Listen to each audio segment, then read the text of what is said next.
Awesome. Okay, so here is our first week, our first info session, and I wanted to start our Rest to Rise with one of my personal favorite topics that I get carried away with, circadian rhythm. So we have on the planet Earth, roughly a 24-hour day, and we have adapted to that as humans and all animals evolved to go with this pattern. And the easiest way I think to describe it is actually I've taken from Dan Pink. He wrote this book called When and argues that timing is not an art but a science. So he refers to it as peak, trough, and then recovery. So first thing in the morning, we have our peak. That's when ideally, if we're in tune with our circadian rhythm, our energy is the best.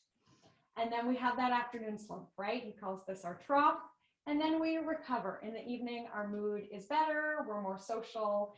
And if we live our lives based on this circadian rhythm, then we can get the most out of our natural energy patterns. So we probably shouldn't schedule ourselves for like an intense boot camp workout at 2:30 in the afternoon. And if you schedule a dental appointment at 2:30 in the afternoon, that might be when you fall asleep in the dentist's chair, depending on what you're having done. So I will lead us through some best practices for the peak, the trough, and the recovery, and I will send you notes afterwards, and then we'll get moving. So this is our morning, our peak time. When we first wake up, our cortisol levels are rising. So you might notice when you first wake up, you're groggy and it takes you a while to get going. That's not because you haven't had a good night's sleep. It's because we take about an hour to have our cortisol levels rise. Cortisol gets a bad rap because we think of it as like the stress hormone, but we actually need it to get going.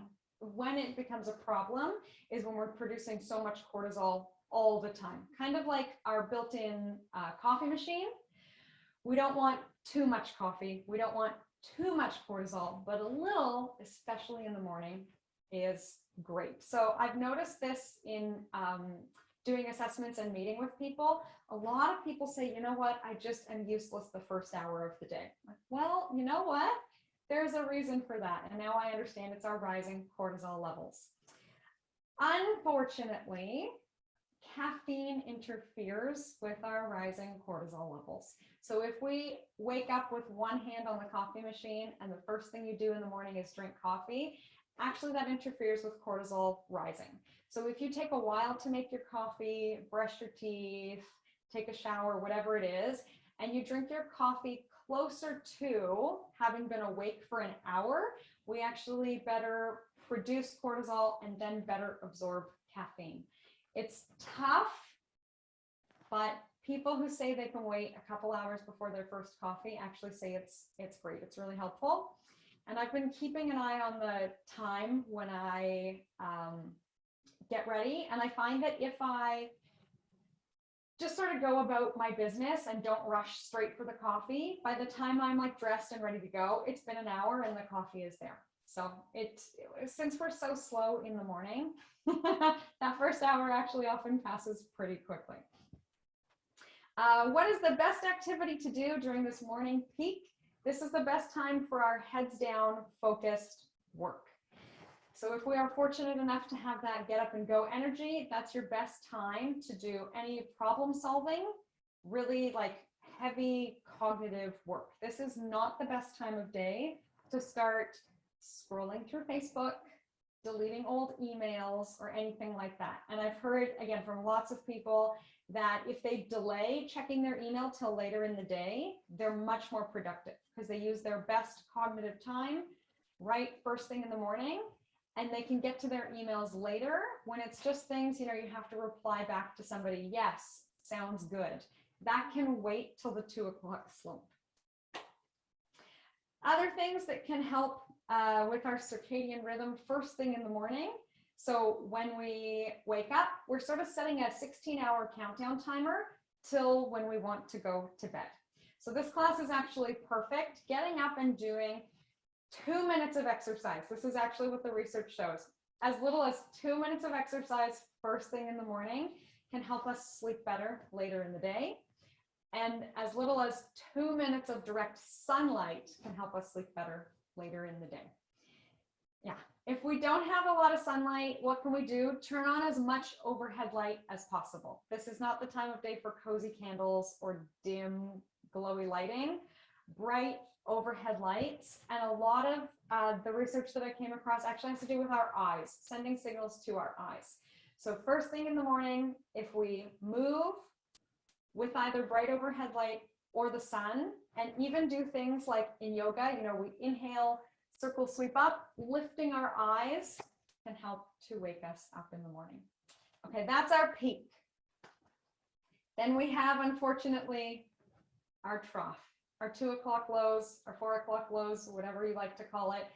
The author of this book, Dan Pink, who wrote When, he really paints this grim picture of the worst hospital you can ever go to, where accident rates are double what they would be anywhere else, and doctors make more mistakes. What is this hospital?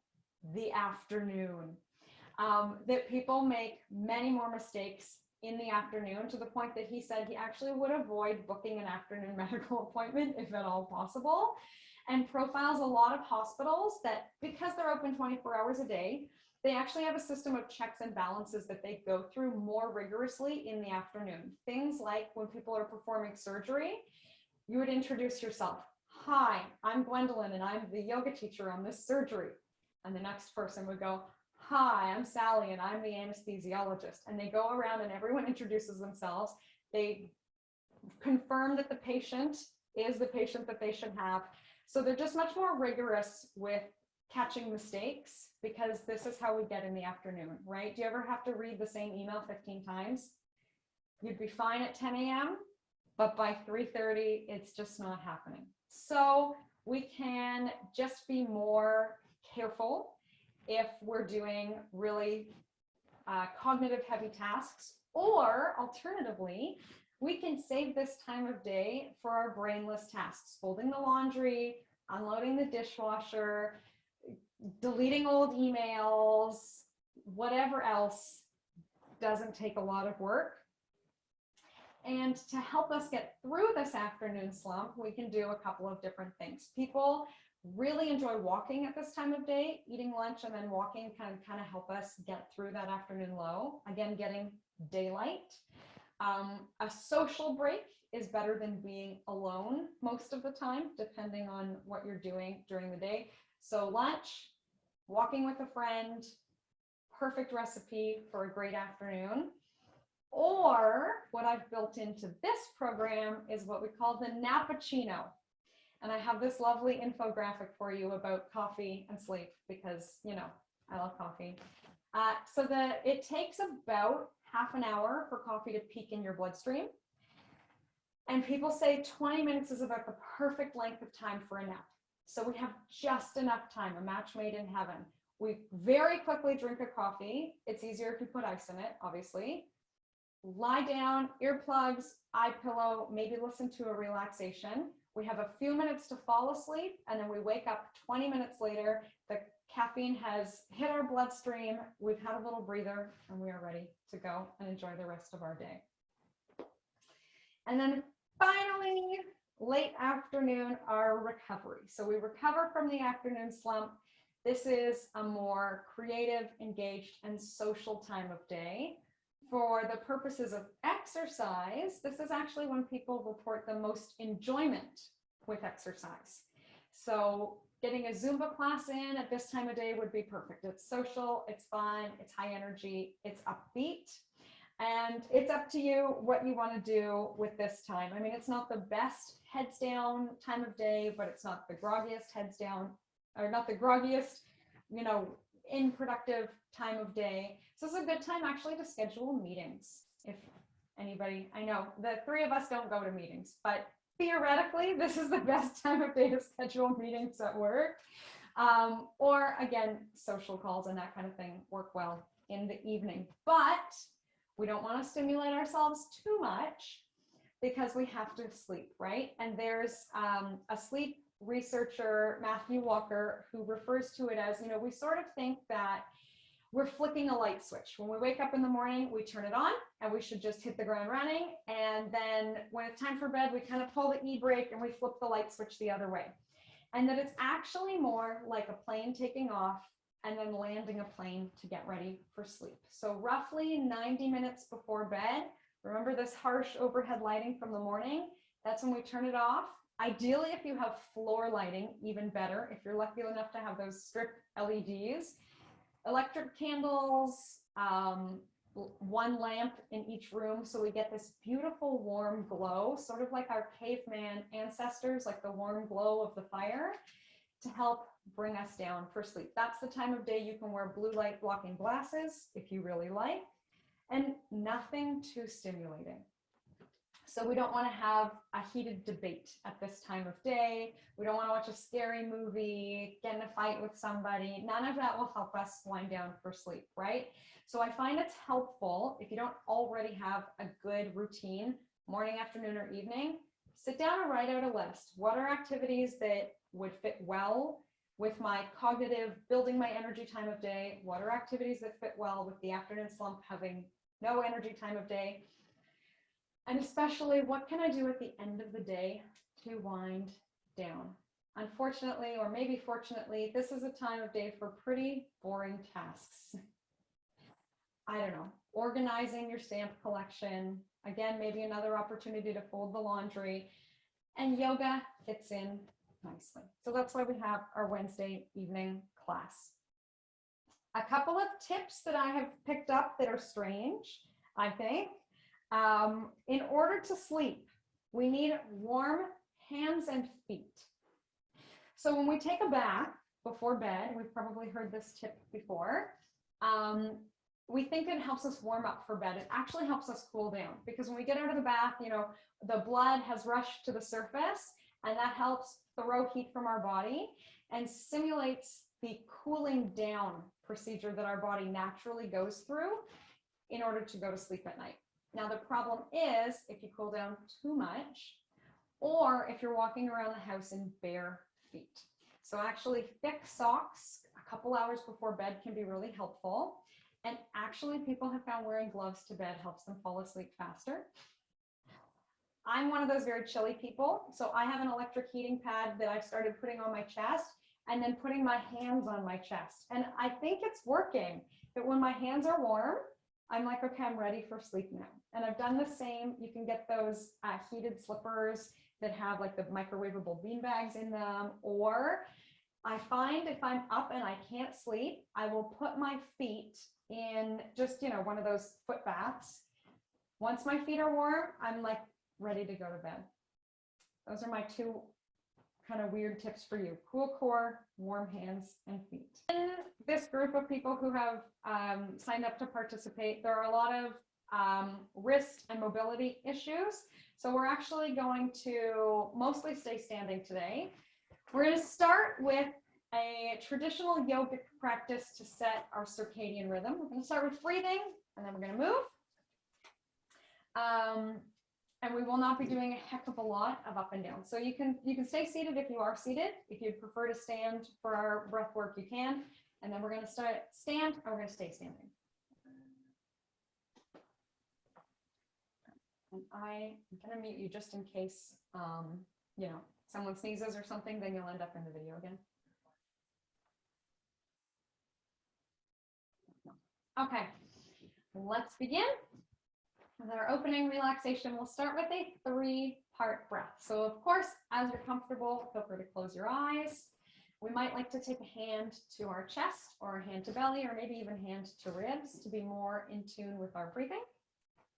And if you are more comfortable with your eyes closed, to send the message to our brain that we're in more of a relaxation time, we can actually just take our eyes down.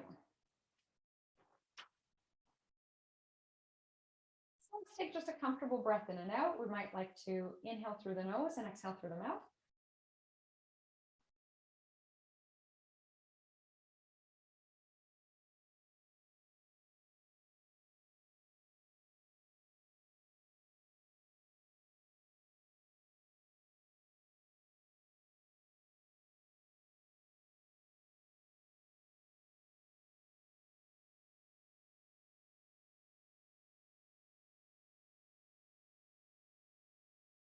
To better help ourselves breathe, let's check in with our posture so we can push our feet down into the floor if that's where they are. Rooting our seats into our chair and lifting the crown of the head high.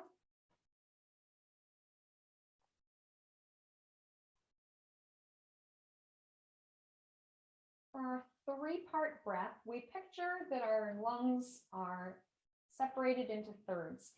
And we fill our lungs sort of like we're filling a glass of water. So we inhale, letting the air drop into the lowest part of our lungs, feeling our belly expand. Then the middle, feeling our ribs expand.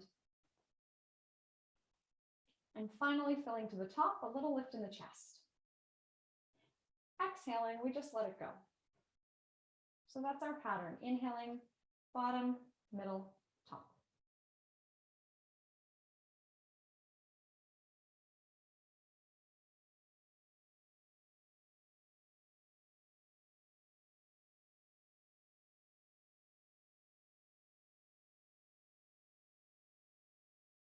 We may like to add a count to our breath. Inhaling 1, 2, 3. Exhaling 3, 2, 1.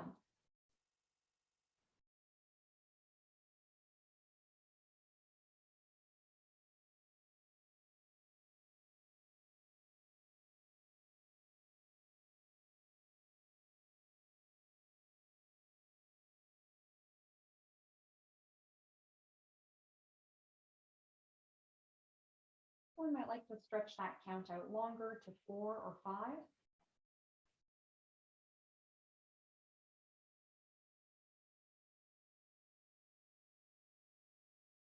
Inviting the breath to deepen without forcing.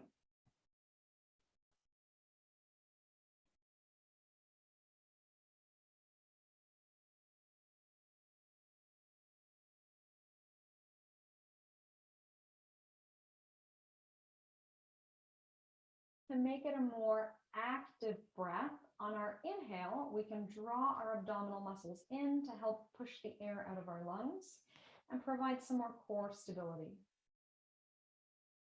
So if we do have a hand on our belly, or maybe both hands on our belly, with our inhale, we still feel that expansion, belly, ribs, and chest.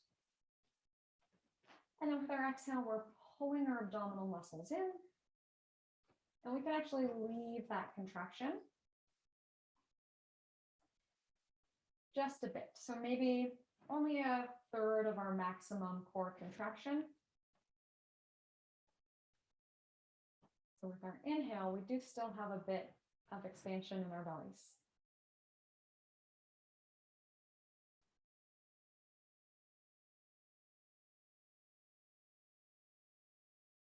We'll do a couple more like this.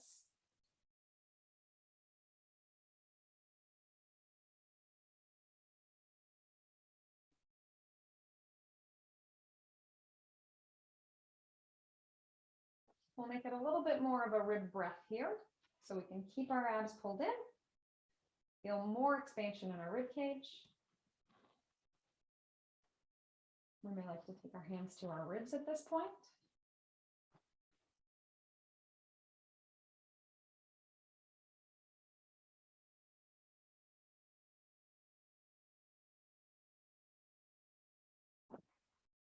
Well, let's take one more breath here.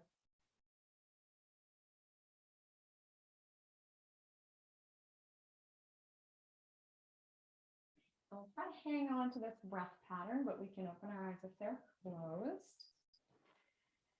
And I'll teach us an alternate nostril breath. So you can take a look at me if you like. And alternate nostril breathing is kind of one of these funny, exotic styles of breathing in yoga. If by chance you are congested, honestly, you can do it as a visualization and it still helps to focus our body and mind. So we'll switch which nostril we're inhaling with and which one we're exhaling with. I'll do my best to make the coordination simple. So let's begin. Usually we do a thumb and pinky, like a surfer, or we can do a thumb and first finger. So I'll invite you to follow me. We're going to go ahead and block. Let's start with our right nostril. We can use left or right hand, doesn't matter. We're going to inhale. And then we always switch to exhale. We inhale and then switch to exhale. So go at your own comfortable pace. Keeping in mind that some of us have bigger lungs, larger lung capacity, smaller lung capacity. So we inhale, switch for the exhale.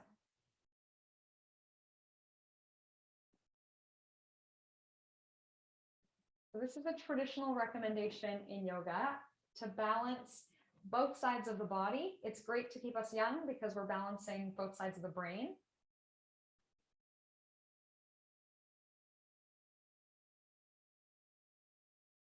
And in ancient yogic philosophy, we're supposed to do this for 2 minutes every morning to help set our circadian rhythm. So the thinking is that the left nostril is more of our nighttime energy, soft, soothing, tired, moon energy. And our right nostril is this like daytime sun energy. And I thought this was nonsense until some people went and measured nostril dominance and energy levels in circadian rhythm. And believe it or not, if your nostrils are attuned to circadian rhythm, you are more likely to have a long and healthy life. So let's do a few more here at our own pace. Inhale, switch, exhale.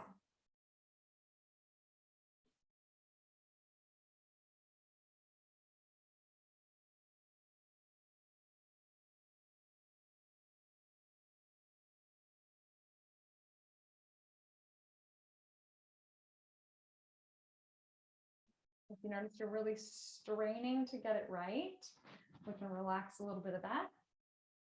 It doesn't have to be perfect as long as we get the general idea.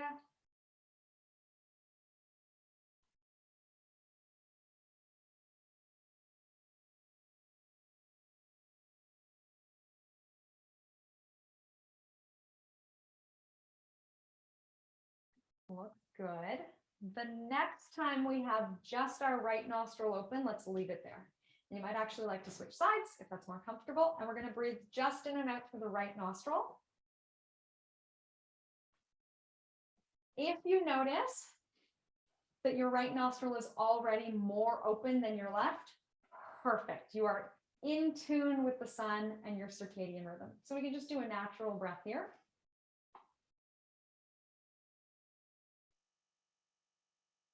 If we'd like to add coordination, we're going to do more of a circular movement than we did before. So we're going to inhale right, exhale left, inhale right, exhale left. So it's the same every time. Before we were alternating, now we're keeping it the same. Inhale right, exhale left.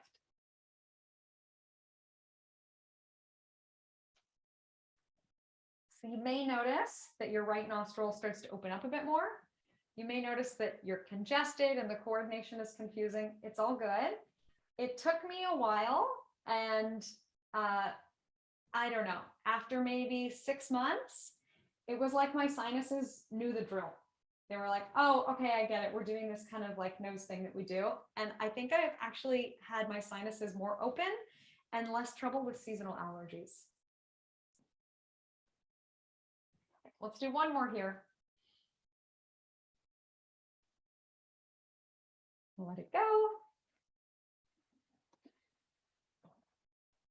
All right, and we are warm. We can rub our hands if that feels good. We can circle our wrists or whatever else we want to do. Shake it off.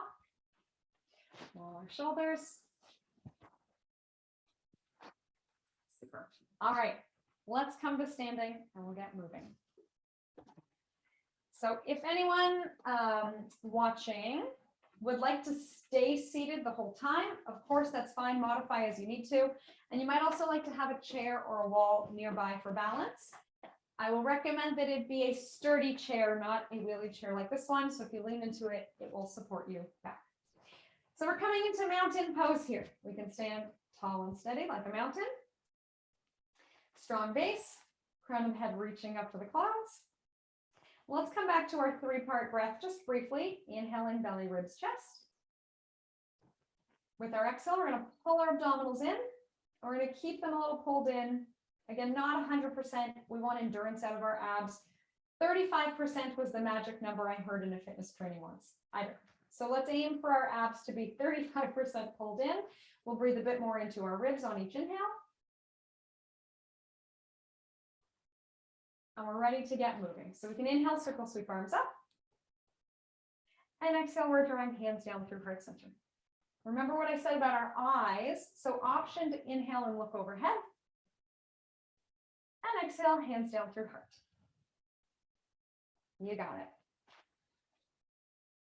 So we can lift our eyes, we can lift our chin, we can get more of a confident posture as well as we go, a little lift in the chest. But let's do our best to keep our pelvis exactly where it is. So as we lift our arms up, we're not throwing the pelvis forward. If you notice that happens, that's okay, it's totally normal, but let's use our core to keep it pulled back. We're just lifting through the chest. So we want to open the front line of the body to help us wake up in the morning. So we lift the chest. Let's do one more here. And we'll bring hands back through heart. We're going to keep warming and heating. So if by chance you're standing on the top of a yoga mat, we're actually going to step wide on the yoga mat. If you are just using the floor like me, we're going to step wide. All right, so let's inhale up and out into 5-pointed star pose. We can spread our fingers and our toes. We have this expansive energy out in all directions. And then let's contract our muscles as we bend elbows and knees together. Perfect. So inhale up and out, expanding. Exhale in, contracting. Choosing a comfortable range of motion. So maybe this is a really groggy morning for you and you want to just be doing a small range of motion, gently warming the body. Totally fine. Maybe you are up and raring to go. Yes, of course, you can move more quickly, make it a larger range of motion. So any of the poses that we do, any of our techniques we can do, remembering that our bodies are different one day to the next, we can always modify what we're doing to be more in line with how we're feeling.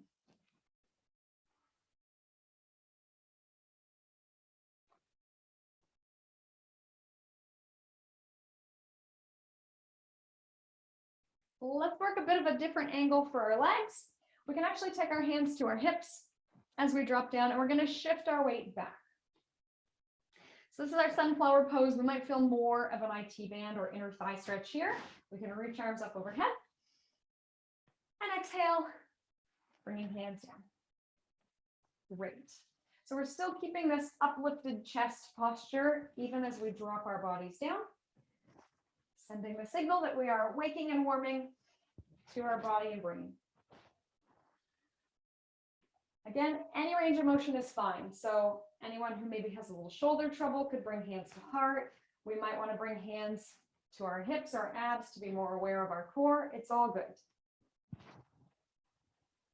Whatever we're doing, let's do just one more here and we'll meet at the top. Inhaling up and out.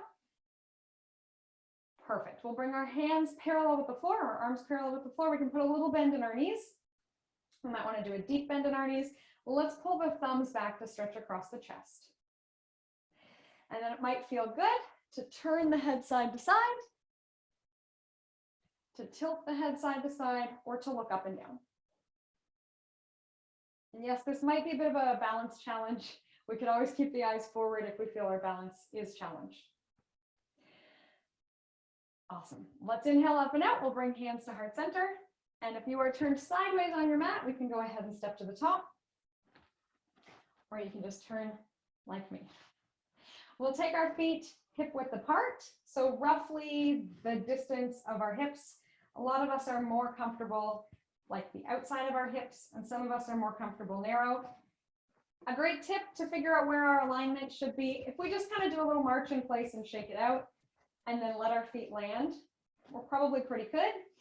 Ideally for our alignment, all 10 toes should be pointed forward. We're going to sit down and back into an invisible chair. So let's go through our chair flow.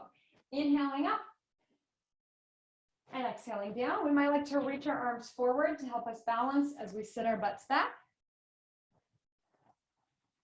And let's only go as low as we can go, but not so low that our knees are coming forward. So we'll keep our knees back as we go. And let's find maybe some different arm variations. If that reaching forward works for you, perfect. I know some people prefer to stay more open across the chest. Maybe inhaling up and exhaling down like this. So finding our own way. Let's do 3 more here.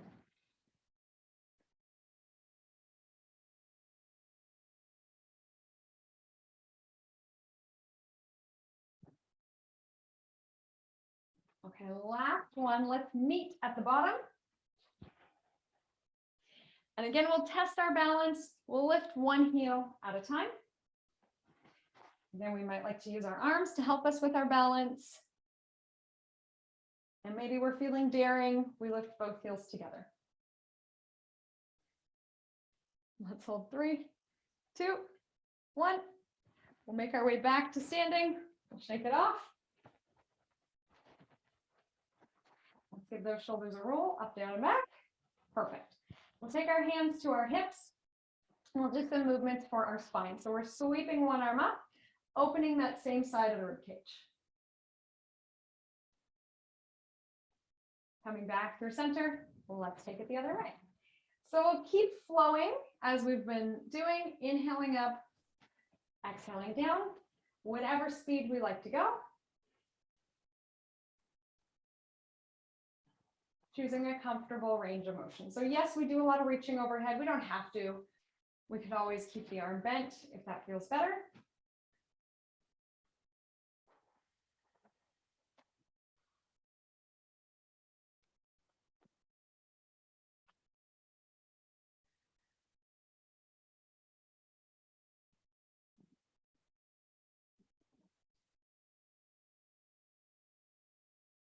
We'll go once more each way. If we remember which side we started on, we could finish on the opposite side.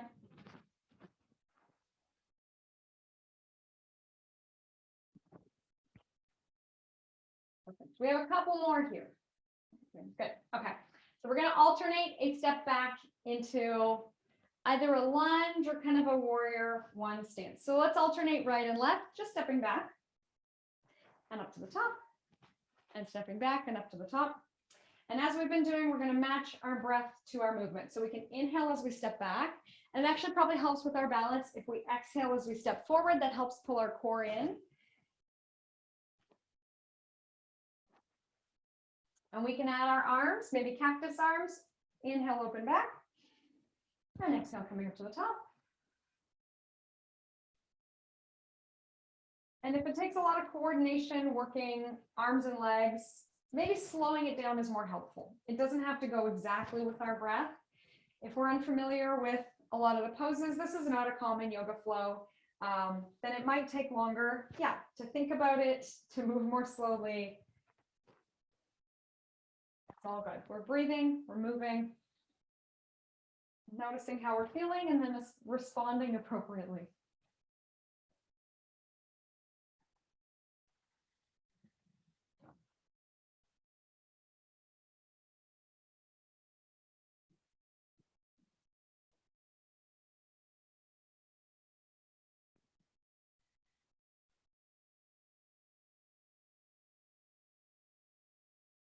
Let's do one more. We're going to leave one foot back. So if I step my right foot back, I can take my hands to heart center, and I'm going to twist towards the left. So we'll have some rotation going in our spine. Perfect. And if we twist backwards, we'll be okay. Just make sure you twist backwards on the second side too. We're just going to hold here. Let's take one more round of breath. Again, maybe it's a challenge for our balance. We always have the option to hold a chair or a wall at any point. Turning through center, we're stepping to the top, and we're switching sides. So if I'm stepping my left foot back, I'm going to turn and twist towards the right. Pausing and holding. We're in good shape.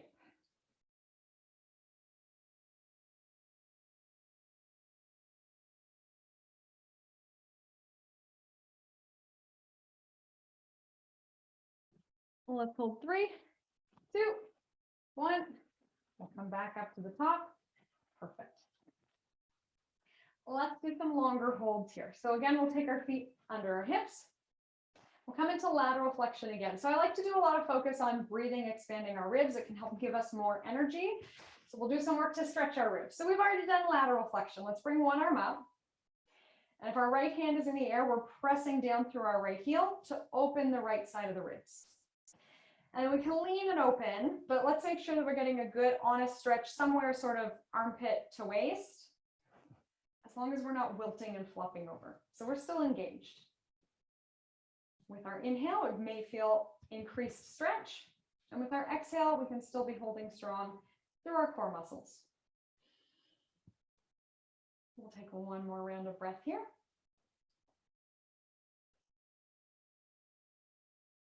As we release, maybe we notice that we're losing blood in our hands. That's okay. It happens. We're working against gravity, and we're ready for the other side. So if it's our left arm in the air, we're pressing down through our left foot to increase this length. So we're both pressing down and reaching up, dropping our shoulder and spreading our fingers. Maybe noticing again, increased stretch sensation through the right side of the rib cage. And I know to force things isn't really like yogic language, but we're almost trying to like force the breath into this part of the body. Maybe we're inviting, encouraging, directing our energy there. Let's take one more breath.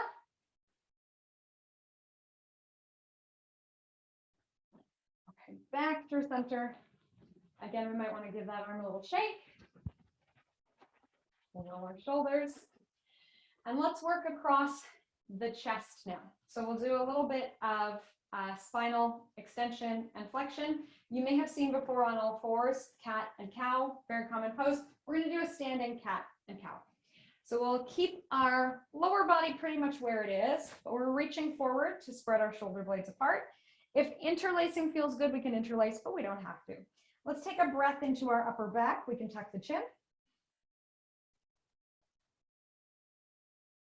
And then we'll reach back in the opposite direction. This motion that we did before. So palms up, sort of we're hitchhiking our thumbs behind us, lifting the chest. Perfect. Let's keep going with that pattern. So we take a breath into our upper back. We move on our exhale. And then we take a breath, lifting the heart, ideally keeping our pelvis where it is. At our own pace, let's keep going.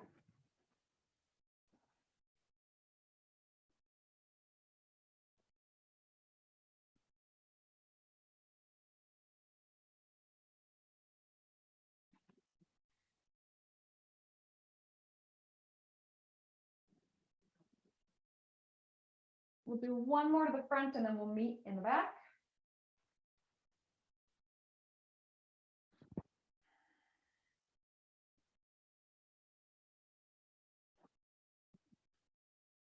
So whenever we get here, we'll stay here.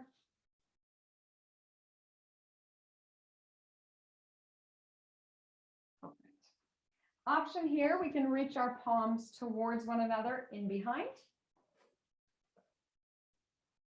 We can interlace if we like, aiming our wrists to be straight and the heels of the hands together. And it's not for everyone, but another favorite variation is to do a deep bend in the knees and then to kind of rest our belly on our thighs in a very bent leg forward fold. So if you know this is going to make you dizzy, obviously don't go all the way down to have your head below your heart. We could do it halfway down or we could even stay standing. But if we love this one and it feels good, perfect. We can hang out here.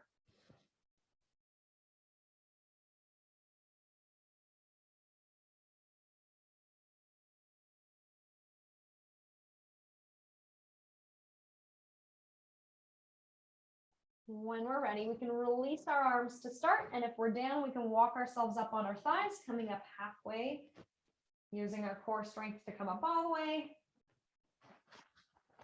And let's reset. We can circle through our arms and bring ourselves back through. All right, we're going to do a couple of vigorous movements. Feel free to do it slowly and take the vigor out of it, and then we will calm it down. So I'm going to take a Tai Chi inspired move here. We can take our feet wide. If you are on a yoga mat that's really sticky, You might actually want to straddle your mat, step on either side so your feet can pivot on the floor. And if you're like me, if you're on the carpet, you're probably fine as you are. But we don't want a sticky mat for this one. We're going to be rotating, and we're actually going to lift our heels. So whenever you're ready, go ahead and pivot your body with me, lifting the heel in one direction, and then lifting the heel in the other direction. Again, if this kind of thing makes you dizzy, we can keep the eyes forward. So that might be helpful. If we'd like a lot of vim and vigor in our movement, we're going to inhale and open the arms, and kind of like we're bowling, as we twist, we're going to throw that bowling ball away. Inhaling open and exhaling to twist.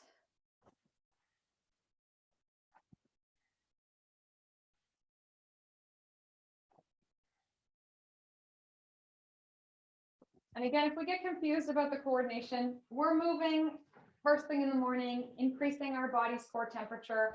All these things in terms of our circadian rhythm are fantastic. The coordination keeps our brains young, and we'll get it one day.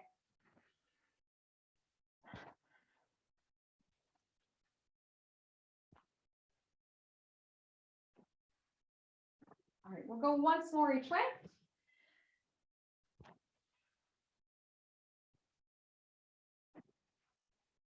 Let's bring it back through center. We'll walk our feet together. Okay, our most vigorous one of the day, we'll work through like we have a medicine ball, and we're going to slam it on the floor. So we'll sit down and back into chair pose. We could do that same chair flow. Of course, if we're ready to give it a lot of gusto, we're going to inhale up, and then like we're slamming a medicine ball on the floor. So that's our pattern. Inhale up. We might like to do a sharp exhale from the mouth on the way down, but we're still inhaling through the nose. Some of us might like to add a lift onto the toes, challenging our balance again. Some of us might like to add a jump. And I find this really weird for the coordination, but some people like to jump at the bottom. That's another option too. Inhaling up and throw down or jump at the bottom.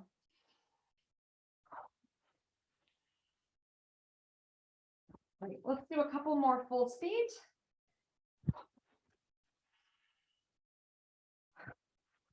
And then we'll start to slow it down. So we'll take a big reach up and then a slow chair pose. We're going to bring that heart rate down. One more.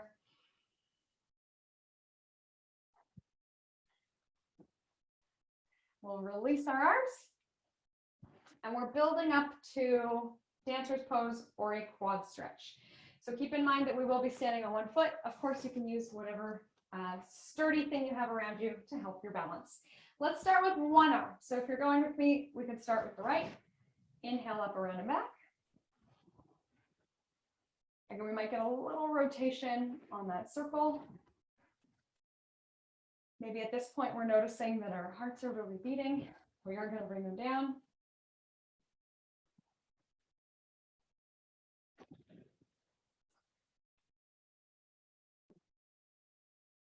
Last one here. And let's pause because we're going to focus on our leg. So we'll find the left leg to balance on, and we'll bend the right leg. We're going to ease into it. So rather than just going into our quad stretch or dancer's pose, we'll spend some time encouraging our shoulder and encouraging the front of the thigh to lift up. Really tough to stretch our quads. So I think it's kind of demanding a lot from them.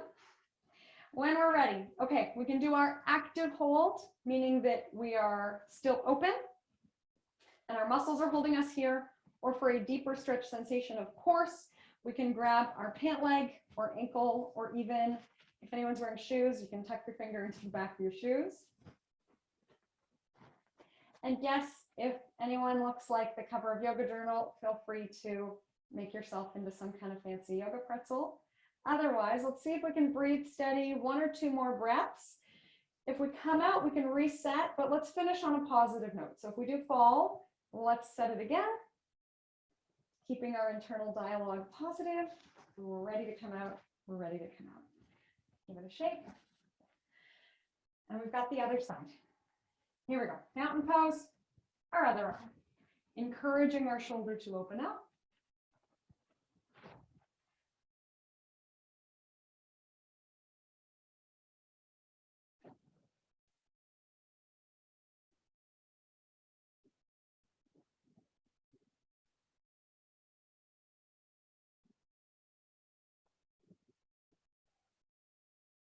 So when we come into dancers, it expects us, in order to breathe, we have to be able to inflate the chest. So this might help us with that.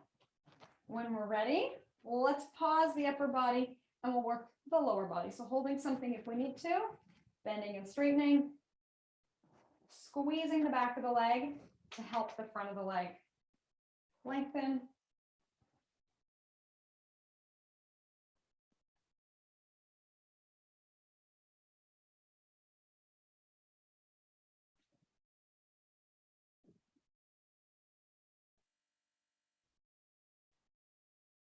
Okay, here we go. Strong and stable, we bend our leg. We can hold open if we either want to or can't reach, but if we like, here we go. Holding ankle, pant leg, back of the shoe. Any variation of dancers or quad stretch that we know and love. Finding a way to be okay with whatever we're capable of here today.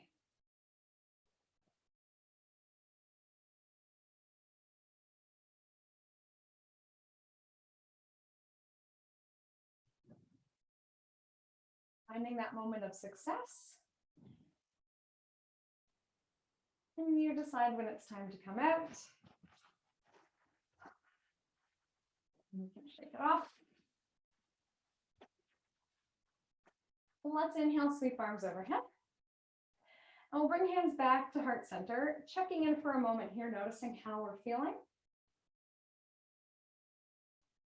Maybe we can feel our heart beating under our hands.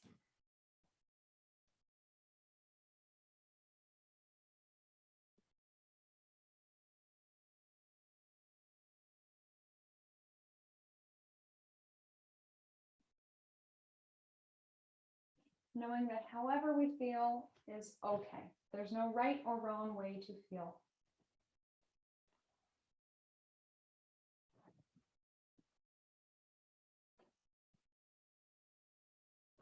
Our eyes are closed. Let's go ahead and open them. And we'll come into a variation of pigeon or figure four. This can be done standing with one leg over the other. I'll demonstrate it seated. And it can also be done upright on your mat or lying on your back on your mat. But usually the crowd pleaser is to take either ankle over thigh, or we can get the same kind of movement doing ankle over ankle. And if your leg really doesn't want to come up that far, we can also cheat. If you have a stool or a second chair, we could bring our leg across this way or this way. Anything to get our leg turned out. But if we're happy here, ankle over thigh, we'll start by sitting tall, and then we're hinging forward rather than rounding forward. So let's keep it more like this stretch chest stretch that we've been doing as we come forward.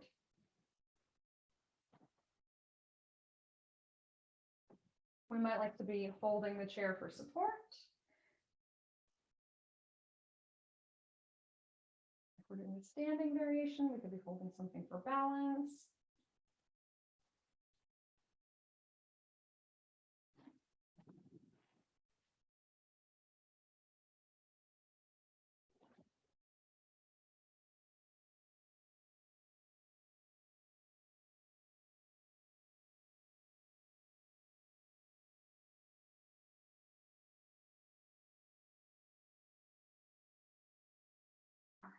Let's switch sides. We'll unwind ourselves and know that the second side might need a different variation. So for some reason, it might not feel good. Of course, we have those options to stand, to use a second chair, or to sit.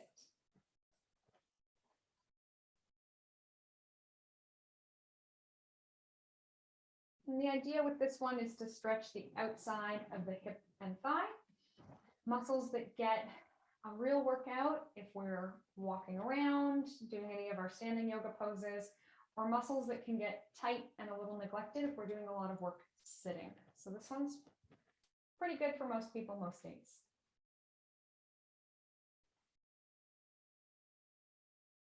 We can be slowing our breath down here. Again, maybe we're counting, inhaling for 3 or 4. And exhaling for 4 or 5.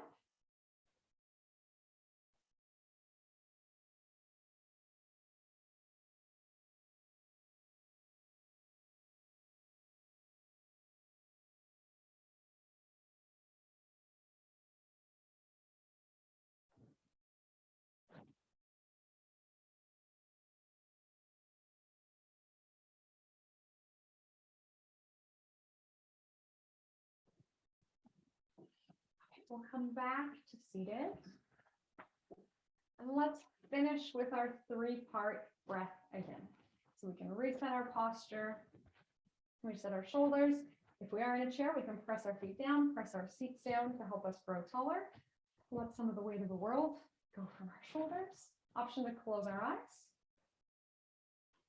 Option to bring hand to belly or chest, or simply let our hands rest. Coming back to our 3-part breath. Inhale, belly, ribs, chest. Exhale, letting it all go.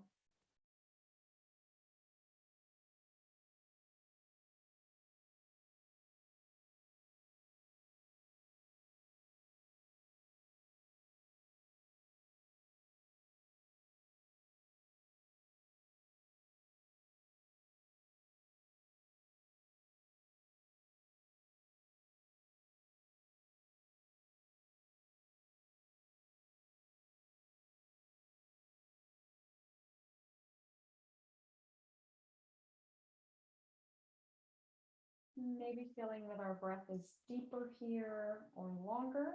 That's fantastic. And if it's not, knowing that that's okay too.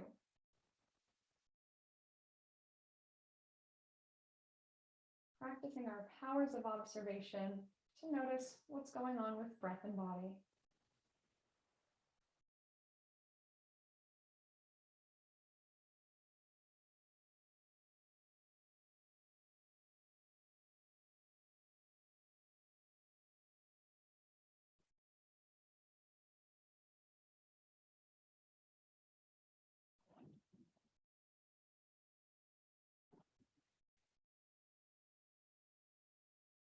Scanning the body from head to toe, we may like to pick a word to describe how we're feeling.